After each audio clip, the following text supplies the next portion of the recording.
She was halfway through dessert at her parents' dinner table when her mother calmly folded her napkin and said, "You're not in the will."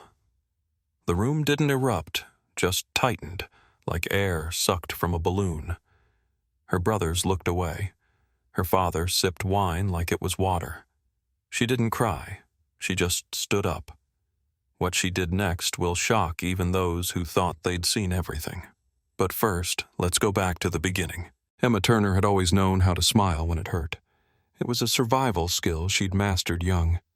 Somewhere between piano recitals no one showed up for and scraped knees that were dismissed with a shrug and a reminder not to bleed on the carpet. So as she stood on the porch of the house she grew up in, gripping the invitation like it might rewrite itself, she pulled that same smile into place. The front door swung open before she could knock. Her mother, crisp in a lavender blouse and pearl earrings, greeted her with a dry, "You're early," then stepped aside without a hug. Inside, everything was just as she remembered: immaculate furniture no one sat on, candles that smelled like money, and family photos where her presence always felt like an afterthought. Blake and Ryan were already half a bottle in, their laughter bouncing off the marble countertops. Their wives played the part, smiles too wide, dresses too tight, the kind of politeness that came with a side of comparison. Emma's place at the table was set, of course, her name in perfect cursive on a folded card. But her seat felt miles away from the conversation. Dinner was slow, almost mechanical. Forks scraped plates. Water glasses clinked. Blake bragged about leasing a new Tesla with 0 down, while Ryan showed a blurry photo of his beach house renovations. Emma passed the breadbasket, nodded at the right moments, but barely tasted the food. She knew something was coming. You could feel these things, the subtle crescendo of practiced smiles, the weight of a script waiting to be read. When her mother set down her wine glass and dabbed the corners of her mouth with a cloth napkin, Emma instinctively braced. "There's something we need to share," she said, eyes avoiding Emma's like they always had when things were difficult. Her father cleared his throat. "We've finalized our will." Emma tilted her head, trying not to flinch. "Oh?" "And we thought it was best to be transparent," he added, like it was a gift. "You're not in it." The words didn't fall like a bomb. They cut like paper, quiet, precise, unexpected in their cruelty. Emma blinked once, twice. No one else looked surprised. It was, she realized, never meant to be a discussion, just a delivery. And the smile she'd worn like armor for 3 decades began to crack, silent and invisible, right behind her eyes. Silence stretched like a fault line. Emma's breath caught somewhere between disbelief and fury. She looked from face to face, waiting for someone, anyone, to take it back, to soften the edges. But no one did. Her parents sat like stone, and her brothers like accessories to a decision that had clearly been made long before dessert. "I'm sorry?"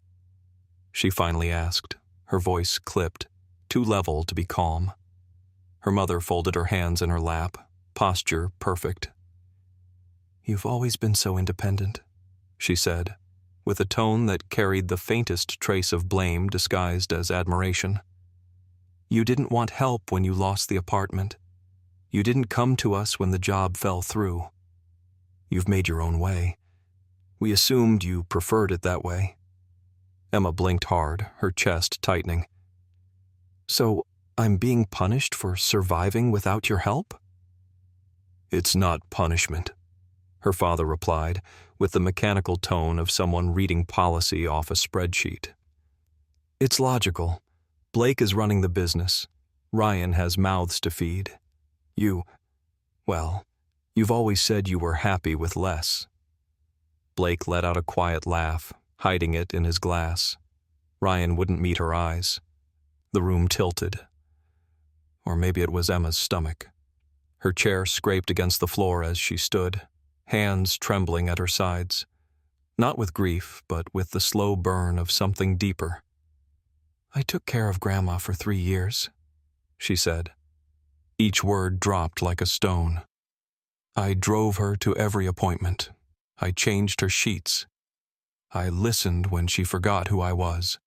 I sat alone at her bedside while she died." She looked directly at her father.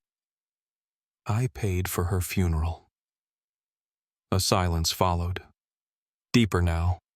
Uneasy. Her mother tilted her head slightly. "We thought you wouldn't mind. You were always so close to her."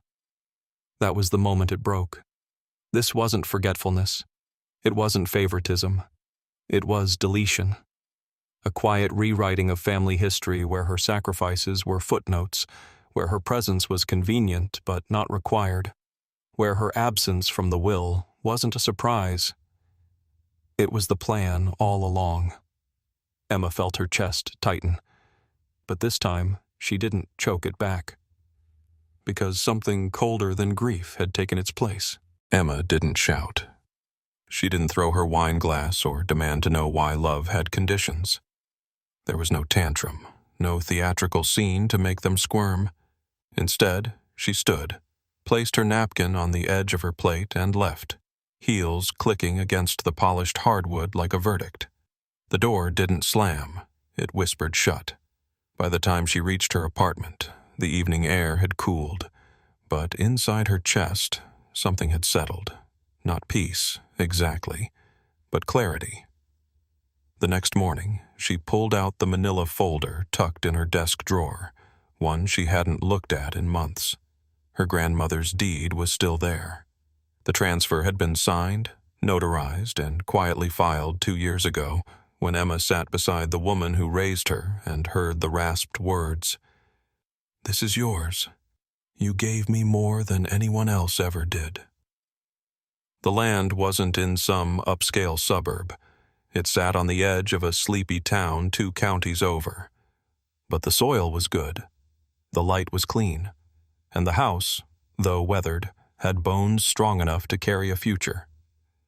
Within 6 weeks, Emma had sold it. Graciously, quietly, without fuss. She took the proceeds and rented a corner unit in a quaint street with uneven bricks and ivy-climbing storefronts.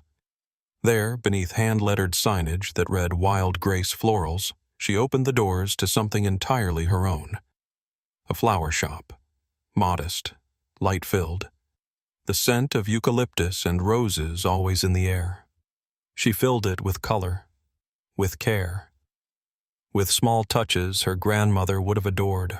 Pressed flower bookmarks, handwritten thank you cards, a photo of them tucked behind the register. She told no one in the family. She didn't have to.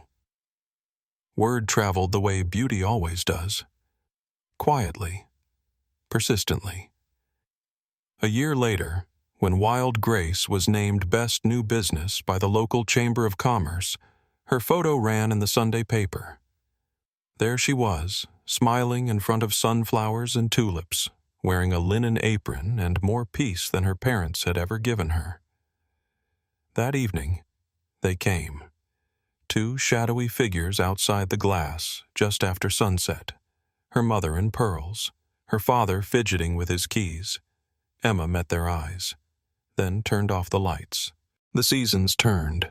Leaves browned, snow came, and then the early pulse of spring returned to the town Emma now called hers.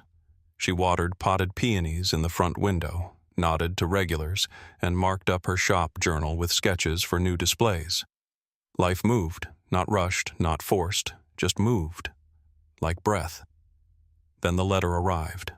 No return address. Just her name, written in a hand she hadn't seen since Blake's wedding, when her brother Ryan scribbled her a toast on a napkin and never gave it. She sat with it for a moment, tea cooling in her hand. Inside, a single page. "I didn't know they were going to say that," it began. "I thought we were just updating paperwork. I should have spoken up. I didn't. You deserved more. I hope you're okay." No signature beyond a first name. No flattery, no excuses. just quiet regret pressed in ink. Emma didn't cry. She didn't race to call him or write back. Instead, she folded the note once and tucked it into the back of her shop journal, behind pressed petals and taped receipts, among the things that mattered only because they were real. She dusted the countertop, fed the cat that sometimes slept on her windowsill, poured herself a fresh cup of tea and added a sprig of lavender just because she could. And that was the day she knew she'd made it. Not because her family came back for her, but because she no longer needed them to. Because freedom wasn't the absence of pain, it was the decision to stop carrying it. And justice? Justice was subtle sometimes. Not a slam of courtroom doors or some dramatic inheritance reversal. No grand speeches. No family revelations under chandeliers. Just a girl they'd once counted out, opening her shop early, sleeves rolled up, hands buried in soil rich enough to grow anything, including her. Because Emma Turner had bloomed. And the ones who walked past her once now stood outside the glass, watching.